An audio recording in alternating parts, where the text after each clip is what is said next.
Hello and welcome to Citizens Forum, being filmed on Tuesday, July the 7th in the Memorial Arena in Victoria, BC. I'd like to start by thanking the Shaw staff and our volunteer crew that makes the show happen every week. The first part of Citizens Forum is always the Walter and Jack show. I like reading action adventure books. That's what I usually read. CIA, FBI, all of that kind of stuff.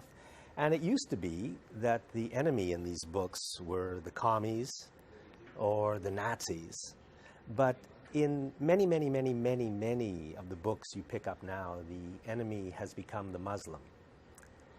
And it's part of this huge attack by corporate Canada and corporate America on Muslim people. It's in the books. They're portrayed as the ones you can't trust, be careful. You know, they're just out to get you. That's kind of the way they do it. And that's repeated on television, in all the television news. It's repeated in our newspapers. And it's, to me, what it is this. Corporate America, corporate Canada is creating an enemy when they themselves are really the enemy. And while they're taking us over and they're poisoning us and they're stealing everything that isn't tied down and they're giving us genetically contaminated foods and they're fracking us and all that, well, they need another enemy. They need us to be angry at somebody else. So they create the enemy. And that's what they're doing, I think. And if we can't stop them, and if we don't stop them, things are going to get even worse for us and for them. Because, we're all in this together against the common enemy, which is basically the 1% of the 1%. And I want to get my books back. I don't. I just want escapist literature, but more and more, whenever you pick up these books, there's the enemy. It's funny how it works for me personally. Because, intellectually, it's just a pile of BS. But, it works on your head in a certain way. And we get conditioned so easily. And we may not ask the sort of questions we should be asking constantly to check the agenda. And obviously the war on Muslims is it's just your classic, like the war on terror and the war on drugs and, like you say, the war on communism. They always seem to need an enemy that's more or less inaccessible. It's hard to check the story with the so-called enemy. So you need, somebody living in a foreign land that speaks a foreign language that might be hard to interpret. Yeah. And you have, they create a scenario in which we have a hard time checking their agenda. And we're having a hard time checking exactly how serious are these issues. And even when you do know that it's all just bunk, that people of the world want peace. They don't want war. Except, it seems, the small lunatic fringe that runs North America. Yeah, except they seem to want nothing more than war. It's a dangerous situation. And I guess... I think it's important for everybody to realize it for what it is. This is a corporate and corporate media attack on all of us, trying to divide us and keep us conquered. So we've just got to fight back in any way we can. Walter, you've got a story about... Well, I brought a couple of things in. This came in just on last Thursday. You could read that headline. Yeah. Distracted drivers face tougher BC crackdown. So I guess that's about texters. It's all about driving and using your texting and talking and all that on the phone using wireless technology.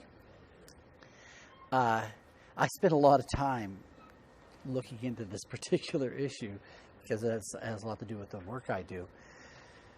Looking for the evidence, an evidence base, sort of analysis, and there isn't any on this issue. And all the tests and all the scientific research that you look at that has well-constructed experimentation, you're not finding the things that they're talking about in the media. Are you saying that distracted driving is not a problem? Well, the thing is, it's not that the drivers. Well, let's say it this way: the drivers are not distracted at all. They're having more accidents. They're using wireless technology, and the assumption is that it is due to distraction, that they're poking away on their phone or talking. But when you look for the evidence of this and as to why they are distracted, you get in another completely different picture. And that is because really when you're driving and the dog is jumping around in the back seat, you're drinking a coffee and the radio's blaring, there's lots of distractions. Is that how you drive? That's how I do it every day. But what the component that we're not talking about is that the radiation coming off these devices actually impairs brain function. Oh, so you're saying it's a completely different issue. It's not distraction. It's the impact. You're impaired. Okay. It's not distraction. You're driving while impaired. Your brain is actually physically not capable of functioning to the level it needs to in order to operate a motor vehicle. Now, the evidence is quite overwhelming if you look at certain research and well-constructed research, and there's several studies that can be quoted that has showed definitively that brain function is diminished when exposed to this type of radiation. And what I did is I wrote an article. This is my website, powertothepeople.ca. Easy to remember.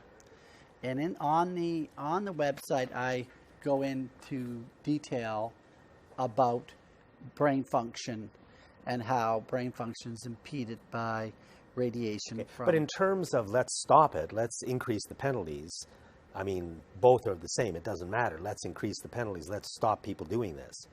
Well, the only way you can do this, you cannot have wireless technology in cars. Now, the important thing to remember here, Jack, is that if you use a cell phone, your brain is impaired for at least a half an hour after you use the phone.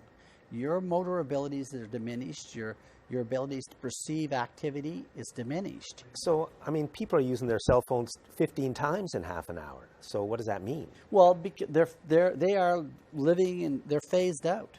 It's just like having a couple of drinks all the time. You know, you're impaired, just like if you're drinking alcohol. That's kind of a bit shocked because I've just never heard it. But so you're saying that somebody who is, like most people, are on their cell phone. So That's you're right. saying that then they are in a constant state of some kind of mental impairment. That's right. And similar to having a drink. Well, it's not going to, you may not stagger like with alcohol. Yeah. You know, somebody that smokes marijuana can be quite impaired and not look impaired like a... Try not to laugh. like booze. Hey, I'm not saying anything about using these things, but just to be using these things responsibly. And the same thing with the cell phone. In the future, Jack, believe it or not, in the future, you won't be able to use a cell phone and then get into a car because your brain function is altered for at least a half an hour after the phone call has been made. Now, people listening to this may think it's kind of off base, but I think you said, like in France and here, people are trying to, for example, just get the warnings that are inside the small print. Yeah, well, that's another topic. Onto the package. The only thing I'm going to say about this, okay? But just that there is dangers. There is a warning. We're just not allowed to see it. But it's not about brain function. Now, when I was looking at this issue in 1997, I looked at an excellent study. It showed incredibly increased in car accidents after using a cell phone, after the phone is hung up. Oh. Nobody's talking on cell phones, and car accidents are 10 times higher than people who don't use the technology. So no matter how you spin this around, something else is going on. People are having accidents. They're not even on cell phones. But they were using the cell phone. They just use the cell phone. Okay. Now, the risk factors start out, if you just use a cell phone, within the first 5 minutes, you're 4 times as likely to have an accident.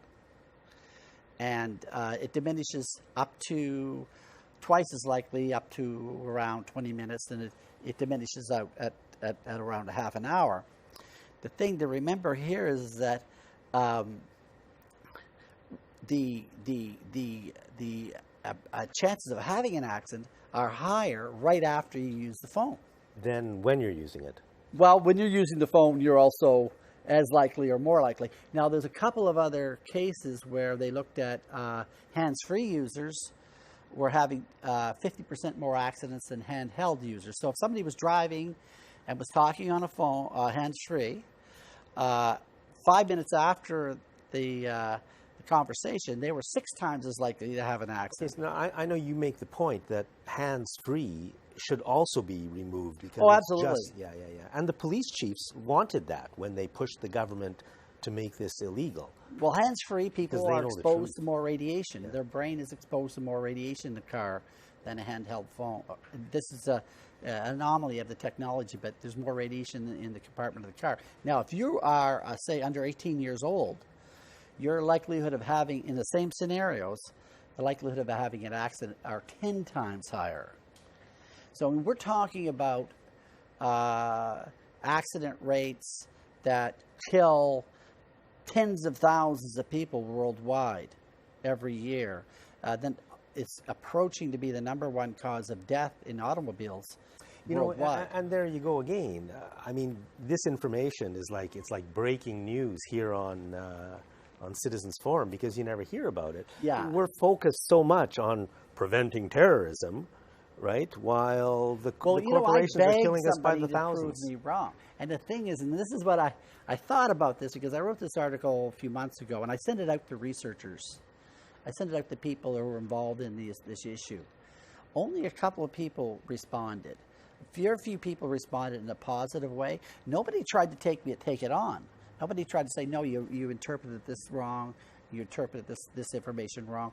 I contacted the researchers of the studies that I was looking at and asked them the questions right to them. I said, I'm looking at this issue. Is this how I should be looking at it, or am I looking at it incorrectly? And they said, no, the data is sound. Now, their conclusions were different than mine, but the data that they generated was sound. And all I can say about that is this is something to do with human nature. We don't change quickly.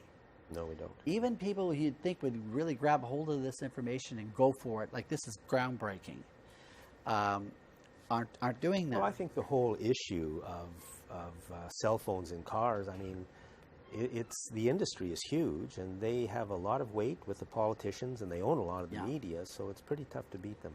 Something's happening in Victoria beginning Monday the 13th. The provincial government is recalling the legislature beginning Monday the 13th here in Victoria, and they're going to pass a single bill.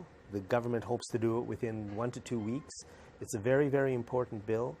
It has to do with kind of the next step towards the massive environmental and climate disaster that Christy Clark is putting upon us, because it's an agreement with Petronas, the next step in the ongoing agreement to allow them to frack northeastern BC and poison us, poison our land, poison our water, and really, while with the other hand, stealing all our money. I mean, that seems to be what the deal is going to be. As a member of the NDP also supports fracking. I think if John Horgan of the NDP is going to support fracking, I think he should put his leadership up to a snap vote by the membership.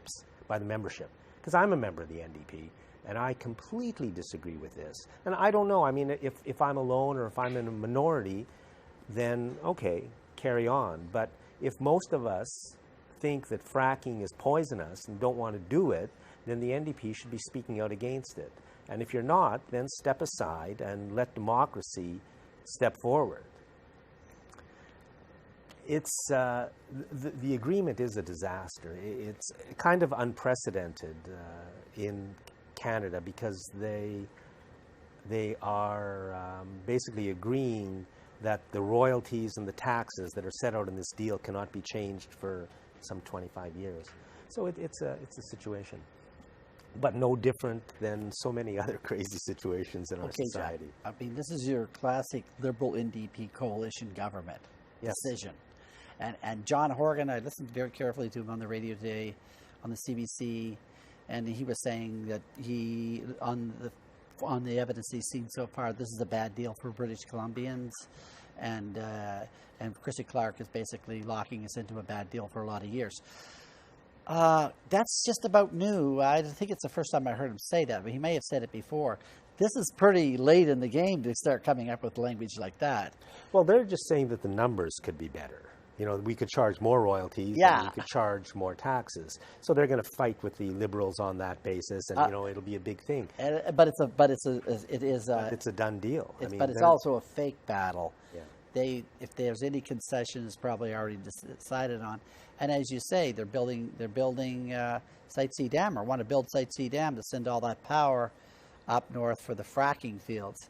You know, it's funny because De Jong, the Minister of Finance, said that we're going to make $9 billion in revenues in the next 10 years from these projects. And that's just about the cost of the Site C Dam, which will be providing electricity for the project. I mean, the whole thing is crazy. We can do better. We can't allow an industry whose number one thing is poisoning us and our water. I mean, is that where we're going to build our future? It's crazy. But anyways.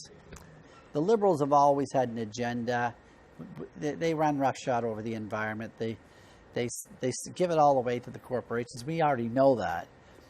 But where is the NDP? And don't talk out of both sides of your mouth on this issue. Like, you can't just support part of it, as you just said, that you can support part of the fracking and all that, but you don't like this particular deal. You know, that's not much for us. We're not much for us that are opposed to this to hang on to.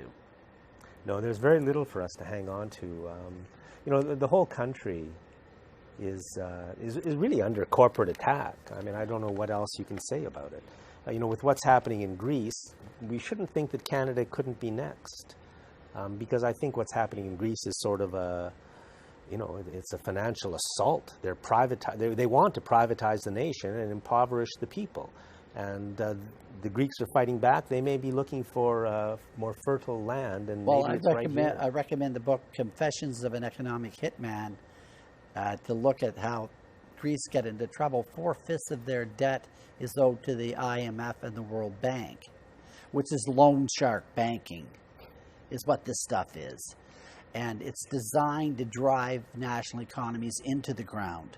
It's not designed to bring them up. You know, Iceland rejected when they handled Iceland's finances so poorly and bankrupted the country. They refused to accept it. They said, "No, you guys dug us into this hole. We're not going to accept it." And you know, 2 years later, Iceland was back above board because they never paid that debt. Greece should not pay their debt. Spain is going in the same direction. Portugal, Ireland. You know, there's 5 countries in Europe that I know are on shaky ground. All of them should reject it because the whole banking system is corrupt and it's made to impoverish people. It's not made to bring their economies up. And we're out of time. Thank you, Walter. Always a pleasure, Jack. And thank you for watching this segment of Citizens Forum.